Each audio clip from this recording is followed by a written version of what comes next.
Welcome back to part 2 of our video series on the infamous Uber co-founder Travis Kalanick. In the last video, we talked about how Travis met Michael Todd while he was at UCLA, where they, among others, co-founded Scour and then Red Swoosh, where they fought non-stop battles to keep these companies afloat between 1998 and 2007. I'd recommend you guys give part 1 a watch. The link is in the description below, because this story of relentless perseverance is both inspiring and jaw-dropping. Here, we're going to talk about Travis's win at all costs, cutthroat mission to have Uber take over the world as quickly as possible.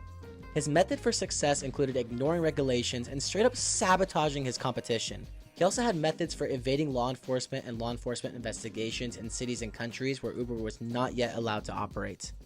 He was also known for being an absolute man whore, throwing big parties and taking employees to strip clubs and brothels, which we will get into the details of.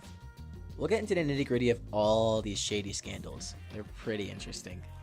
We left off when Red Swoosh got sold off to Akamai Technologies, where Travis walked away with $2 million in 2007. He got a house in San Francisco with a personal chef and used the rest of his cash to invest in other people's startups. The house earned the nickname the Jam Pad because young entrepreneurs would be congregating there and throwing around business ideas and playing Wii tennis all night. Even Gary Vee was one of the guys crashing on his couch during those days. The idea for Uber came about on a New Year's Eve where Travis and some of his millionaire tech friends spent $800 on a driver for the night. Despite the commas in their bank accounts, they still thought that this was a lot of money to spend on transportation for just one night.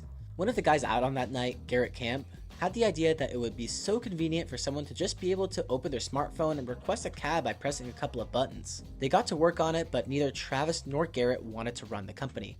That is where Ryan Graves came in, and he was a hustler. Ryan had a day job at General Electric Healthcare where he worked for 2 years. During nights and weekends, he would work on his own startup, but it never really took off. He was also working as an unpaid intern working alongside Foursquare's business development team lead, but they never hired him for a full-time position despite all the effort he put in. But these unfortunate events were both blessings in disguise. You see, Ryan saw this tweet that Travis put out. He was looking for a business development badass, and Ryan knew that this was really the opportunity that he was meant for. He came aboard and became what was then called UberCab's general manager.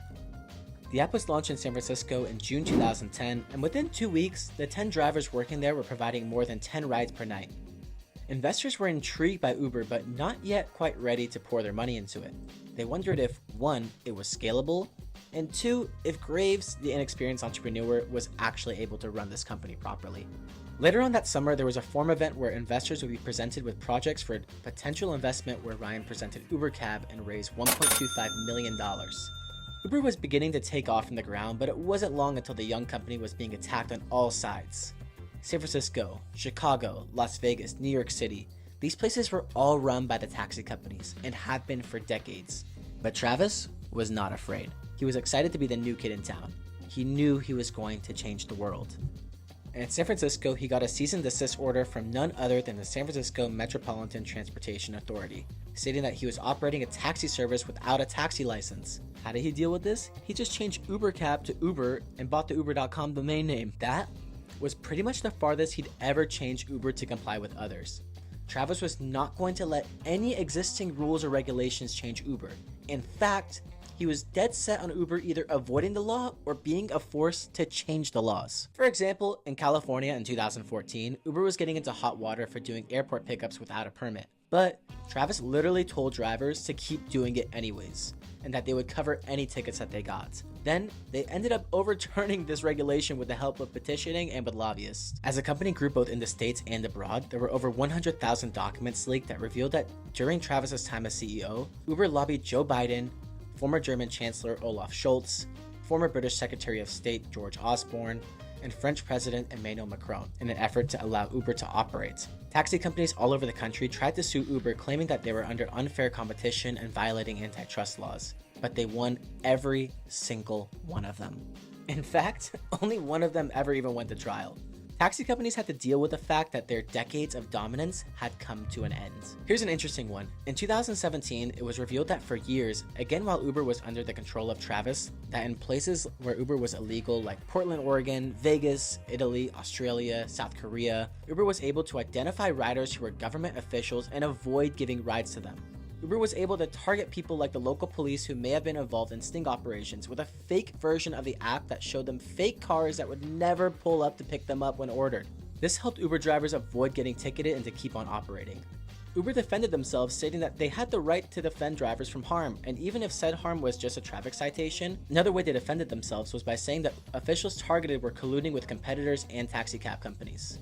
Then, it was revealed that when government raids did occur on Uber offices, that there was a sort of kill switch that locked and powered off computers so that they could not be searched through or investigated. This technique was used in France, the Netherlands, Belgium, India, Hungary, and Romania. Emails show Travis instructing IT staff to kill access to computer systems in the event of raids. He defended himself by saying that these measures were all in an effort to protect their intellectual property as well as their user privacy. When Travis was not dodging the police, he was doing what he could to sabotage the competitors. Lyft provided data that showed that 177 Uber employees ordered and canceled more than 5,500 Lyft rides between October 2013 and August 2014. They discovered this by cross-referencing the phone numbers on the accounts with known Uber recruiters. There was one who canceled 680 rides across 14 accounts and another who canceled 1,524 rides across 21 accounts. Some other Lyft drivers complained to corporate that Uber recruiters were taking short rides and involved them trying to convince the drivers to work for Uber instead. Uber also sent texts to its New York City drivers advising them that it was illegal for them to be working for both Uber and Lyft under the New York Taxi Commission law, which they said themselves was just not true. I gotta say that these tactics, although ruthless, deceptive, and aggressive, are just downright hilarious. I can't help but laugh at some of these. They got away with all of it too. These next controversies I'm going to go over are a little more scandalous, which, coupled with everything else we talked about before, led to Travis being forced to resign in 2017, which is pretty much the year that all of this stuff came to light. Definitely wasn't the best year for Uber. First, a 2013 letter came to light about an Uber company party in Miami where he lays out some guidelines for this bender. Some of the things are understandable, like don't do anything to go to jail or don't throw kegs off large buildings, but most notably, he advises employees to only have sex with each other if they don't work under the same chain of command, and that he has to remain celibate for the entire trip. He literally puts hashtag CEO life, hashtag FML. Travis's most known vice was and still is women. In 2014, he joked that Uber should be called Boober because of how much female attention he was getting. The New York Times reported in 2017 that he went to the strip club and started crunching numbers on a spreadsheet. That same year, another story they tried to keep quiet was that Travis brought his girlfriend and 5 other employees to an escort karaoke bar, which is apparently a thing in South Korea. You know, I never actually thought that those two things could go together like peanut butter and jelly. Also, terrible idea to bring your girlfriend to a place like this. Anyways, the girls here all wore these number tags and you get to call out the numbers of the ones that you want to hang out with. 4 of the Uber employees present picked out the girls they wanted and went downstairs to, probably sing some songs. The 5th Uber employee there was actually a woman who told the New York Post that she felt very uncomfortable about the whole thing. I don't know what Travis was thinking bringing her there either. This wasn't just something that would happen once in a while though. It seemed to be a common thing.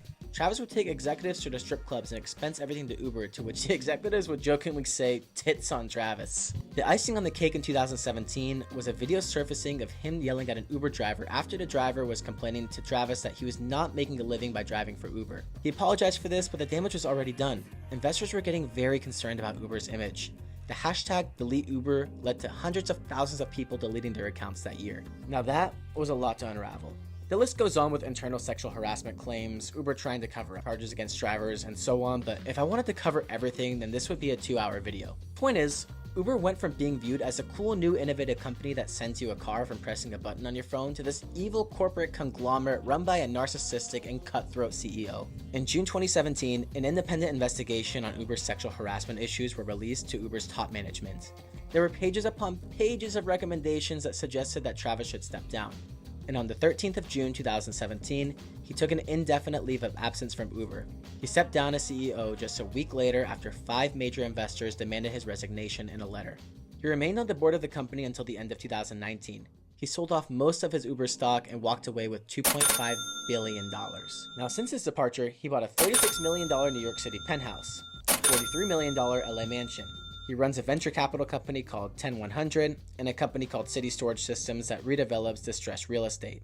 It was also announced that he joined the advisory board for the huge Saudi neon project, which also involves the infamous line, but I haven't seen any updates since 2020 on that. Through dropping out of UCLA to work on Scour, becoming a millionaire with Red Swoosh, and then a billionaire with Uber, Travis Kalanick represents the tumultuous journey of an ambitious, visionary entrepreneur turned controversial figure.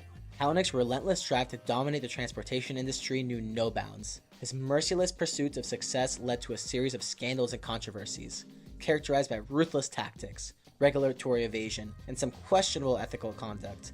Despite his significant contributions to Uber's initial success, Kalanick's downfall became inevitable as public scrutiny intensified and investor confidence waned. While his departure signaled a new chapter for the company, Kalanick's legacy remains a complex narrative of ambition, innovation, and the dangers of unchecked power.